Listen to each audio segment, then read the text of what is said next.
Il n'est personne qui soit assez heureux pour n'avoir point auprès de soi, quand il meurt, des gens prêts à prendre assez tranquillement le mal qui lui arrive. Sans doute c'était un honnête homme, diront-ils, c'était un sage. Mais n'y aura-t-il pas aussi quelqu'un pour se dire en fin de compte, et à part lui, nous voilà donc délivrés de ce pédagogue, respirons enfin. Certes, il n'était pas méchant, certes, il n'était méchant pour personne de nous, mais je sentais bien qu'au fond du cœur, il nous désapprouvait. Voilà ce qu'on dit d'un honnête homme. Mais nous autres, combien de motifs ne fournissons-nous pas à ceux qui en grand nombre voudraient être débarrassés de nous? C'est là ce qu'on doit penser à son lit de mort, et la réflexion suivante te fera quitter la vie plus aisément. Je sors de cette vie, où même mes associés de route, pour qui j'ai tant lutté, fait tant de vœux, pris tant de peines, désirent malgré tout cela que je m'en aille, espérant que ma mort leur procurera peut-être une facilité quelconque de plus. Quel motif pourrait donc nous faire souhaiter de demeurer plus longtemps ici-bas? Toutefois, ne va pas en partant montrer moins de bienveillance pour eux, conserve à leur égard ton caractère habituel, reste affectueux, indulgent, doux, et ne semble pas avoir l'air d'être éconduit. Mais de même que, quand on a une mort facile, l'âme s'exhale aisément du corps, de même il faut que tu prennes congé de tes semblables avec une inaltérable sérénité. Car c'est la nature qui avait formé ton lien avec eux et qui le rompra. Mais voici qu'elle le rompt. Eh bien, je me sépare d'amis qui me sont chers, sans qu'on ait besoin de m'arracher d'au milieu d'eux, et sans qu'il faille me faire violence, car cette séparation même est une chose qui n'a rien que de conforme à la nature. Livre 11. Tu tiendrais bien peu de compte d'un chant délicieux, d'une danse élégante ou de tous les exercices du pancrace, si tu décomposais cette voix harmonieuse en chacun des sons successifs qu'elle a produits, et si à chacun d'eux pris isolément, tu te demandais s'il te charme encore, car ton sentiment serait bien retourné par cette épreuve. Même effet pour la danse si tu la décomposais en chaque mouvement, en chaque attitude, et de même aussi pour les exercices gymnastiques.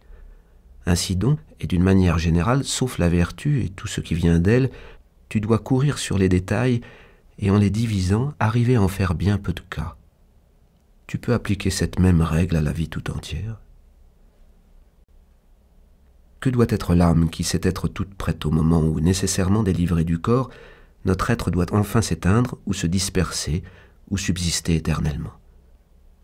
Quand je dis que l'âme est prête, j'entends que cette fermeté doit venir de notre propre jugement et sans être la suite d'une injonction étrangère comme pour les chrétiens. Il faut que ce soit un acte réfléchi, grave et assez sérieux pour provoquer l'imitation et la foi des autres sans aucune prétention dramatique.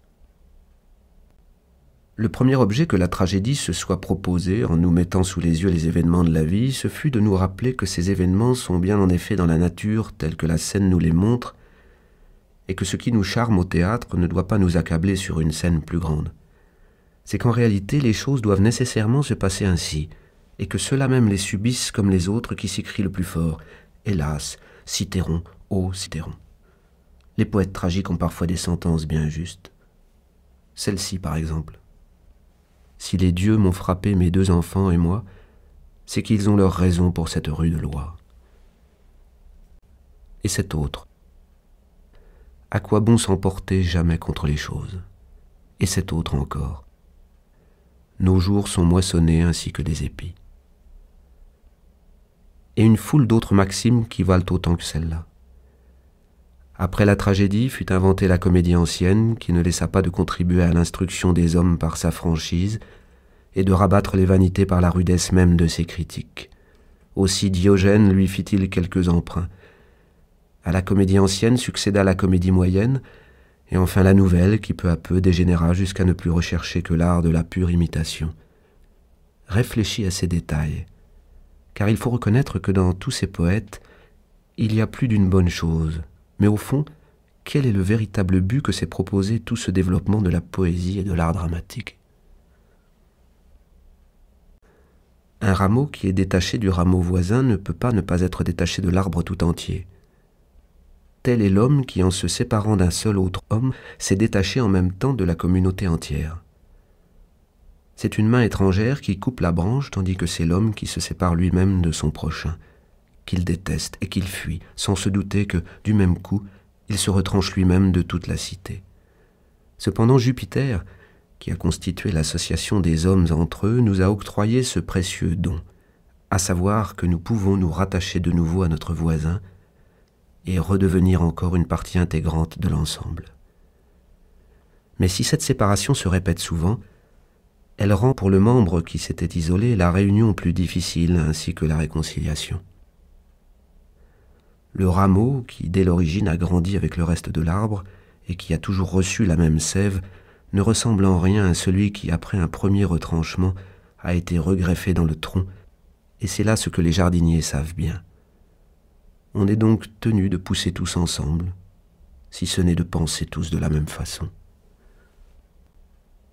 De même que les gens qui te font obstacle quand tu marches dans le chemin de la droite raison ne doivent pas pouvoir t'empêcher de te conduire selon le devoir, de même leur opposition ne doit pas davantage refroidir ta bienveillance à leur égard.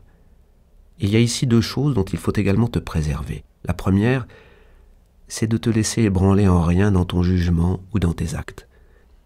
Et la seconde, c'est de rien perdre de ta bonté, même envers ceux qui essaient de t'arrêter ou qui te causent un déplaisir quelconque. Il y aurait égale faiblesse, soit à t'emporter contre eux, soit à renoncer à ce que tu veux faire et à céder sous le coup que tu reçois. C'est déserter également le devoir que d'avoir peur dans un cas et dans l'autre cas de prendre en aversion quelqu'un dont la nature même a fait notre parent et notre ami. Quelle perversité et quelle hypocrisie de dire « J'ai pris la résolution d'en agir franchement avec vous. » Homme, que fais-tu? Supprime ce préambule. Ton intention se verra de reste. Avant même que tu aies parlé, ce que tu vas dire doit se lire sur ta figure. Tu es dans cette disposition à son égard. Il le voit sur le champ dans tes yeux. Comme entre amants, celui qui est aimé connaît dans un coup d'œil toutes les pensées de sa maîtresse. En un mot, l'homme simple et bon doit toujours être à peu près comme celui qui a de l'odeur. On le sent en s'approchant de lui, qu'on le veuille ou qu'on ne le veuille pas. L'affectation de la franchise est une dague cachée, et rien n'est plus laid qu'une amitié de loup. Fuis-la plus que tout au monde. L'homme bon, simple, bienveillant, porte ses qualités dans ses regards, et personne ne s'y trompe. Premièrement, quelle est ma position à l'égard des autres hommes? Nous sommes faits certainement les uns pour les autres. Mais sous un autre rapport, je suis né pour être à leur tête comme le bélier est à la tête des moutons et le taureau à la tête de son troupeau. Part encore de ce principe plus élevé que si ce ne sont pas les atomes qui gouvernent l'univers, c'est la nature. Ce principe admis, il en résulte que les êtres inférieurs sont faits pour les êtres supérieurs et que ces derniers sont faits réciproquement les uns pour les autres. Secondement, examine ce que sont les hommes dans tous les détails de la vie, à table, au lit, etc. Rends-toi compte surtout des nécessités que leur imposent certaines idées et vois avec quel orgueil ils font tout cela. Troisièmement, dis-toi toujours que si les hommes se conduisent bien, il n'y a point apparemment à leur en vouloir et que s'ils se conduisent mal, il est clair qu'ils le font sans intention et par pure ignorance. Car de même qu'il n'est pas une âme qui se prive de la vérité autrement que contre son propre gré, de même il n'en est pas non plus qui se prive volontairement de traiter chacun selon son mérite.